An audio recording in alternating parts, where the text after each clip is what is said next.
Hello, and welcome to the Homeschool Sanity Show, your prescription for happier, healthier homeschooling. I'm your host, Dr. Melanie Wilson, Christian psychologist turned homeschooling mother of 6. Let's get started. Hey, homeschoolers. My idea of the dream homeschool life has changed since I began teaching my kids more than 20 years ago. And I couldn't be happier about it. One of the moms in Homeschool Sanity Circle on Facebook asked a related question that prompted me to do this episode. What is the homeschool dream, anyway? We'll discuss it in a moment, but first I want to invite you to join me at the great homeschool conventions this year. Yes, they are going to be held in person. The first 2 conventions are in Greenville, South Carolina, and St. Charles, Missouri. I will be speaking on homeschool sanity and parenting, and of course, sharing Grammar Galaxy and the other books I've written. To learn more and to register, go to greathomeschoolconventions.com. I also want to take this time to thank my sponsor, CTC Math. Are you looking for a new math curriculum? CTC Math specializes in providing online video tutorials that take a multi-sensory approach to learning.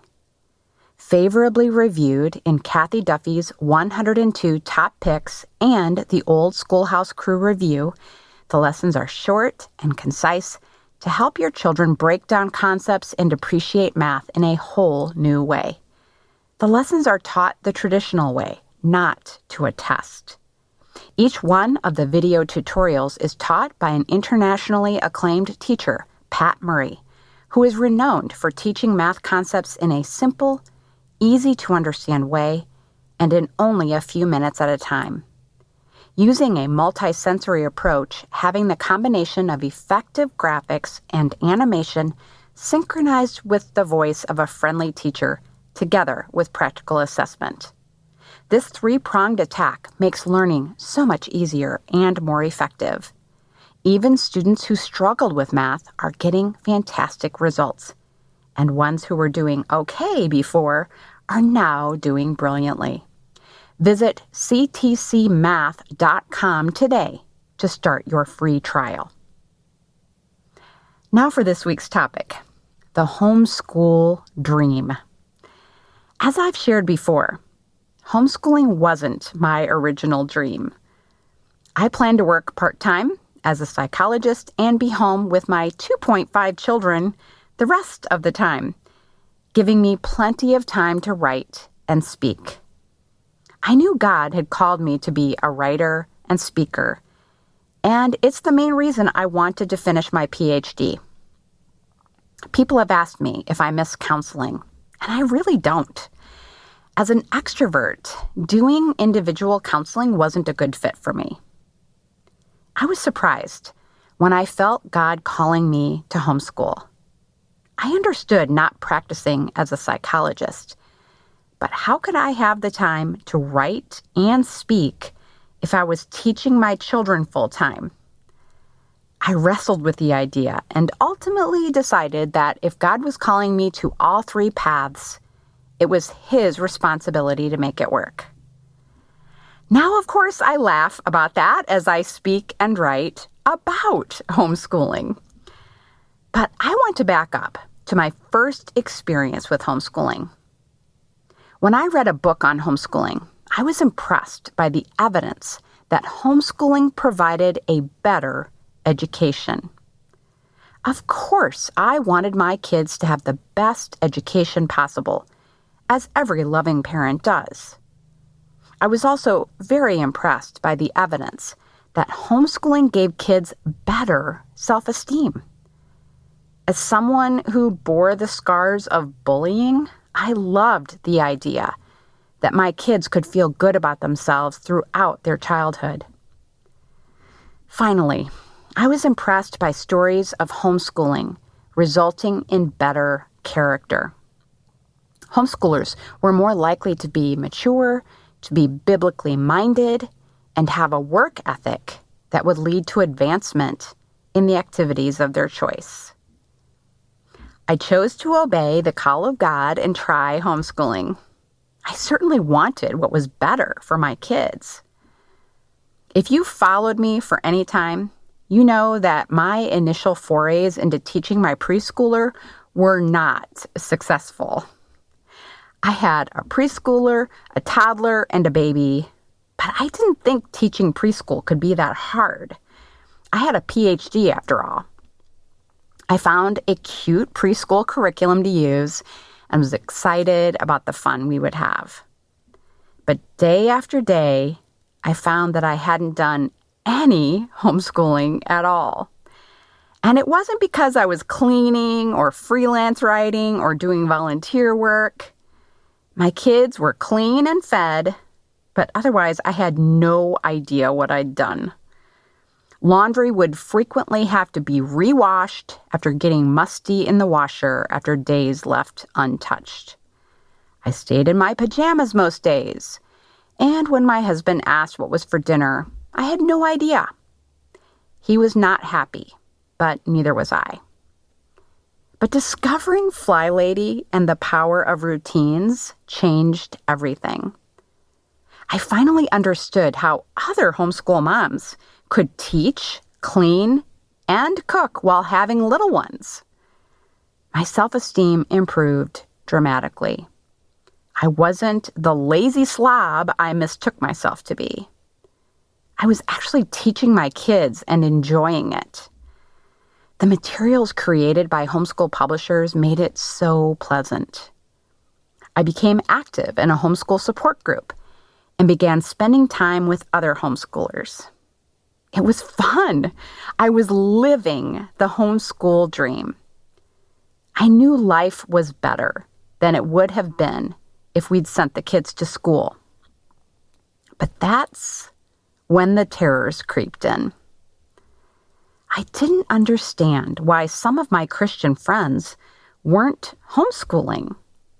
Why were they sending their kids to an expensive private school, or worse yet, in my estimation, sending them to public school? Didn't they want better for their kids? I preached about our superior education when I could, but I didn't stay on my pedestal for long. I learned that there were homeschoolers doing better than I was. They read more books than we did. They kept records that were also scrapbooks and journals. They finished the entire book before the end of the school year. Their children could play musical instruments in kindergarten. These homeschooling moms baked bread from grain they ground into flour. They gardened and farmed and cooked what they harvested.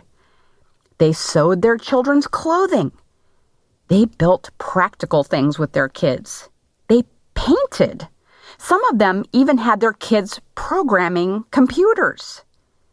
They took their kids to swim lessons and chess club and bowling. They didn't let their children play video games or watch television. They had their children memorize whole books of the Bible. They were leaders in their support group and in church ministry. They wrote newsletters and later blogs. Some had successful businesses. And it became obvious to me that I wasn't as better as I thought. I needed to do more to live the homeschool dream. I redirected my frustration with non-homeschooling Christian parents to my kids. They weren't motivated enough. They didn't always obey the first time with a cheerful attitude, and sometimes they even complained about doing school. I discovered that one child was dumping clean laundry into the hamper just so he wouldn't have to put it away. Another child wasn't doing their math homework for weeks. As angry as I thought I was at my kids, the real anger was directed inward. What was wrong with me? Why couldn't I discipline my kids and myself better? Why couldn't I get more done? Why weren't my kids wowing people? Why wasn't I? I felt even worse after volunteering at an 8th grade homeschool graduation. It seemed every graduate spoke multiple languages, played numerous instruments, had won statewide competitions, and already had their own business. My soon-to-be 8th grader had none of these accomplishments to speak of. Little did I know that the last bit of pride I had was about to go. My oldest rebelled in the way he knew would hurt me most, in front of my homeschooling friends. He questioned everything I'd taught him. Most hurtful of all, he suggested that he would be moving away after school and wouldn't see us much. That's when I realized that my homeschool dream was dead. I wasn't better. I wasn't even okay. I was devastated and confused. Now, I am so thankful for the death of that dream. I have said that my oldest saved our homeschool. My homeschool dream was about being better, when that is the antithesis of the gospel. Philippians 2, verse 3 says, "Do nothing out of selfish ambition or vain conceit.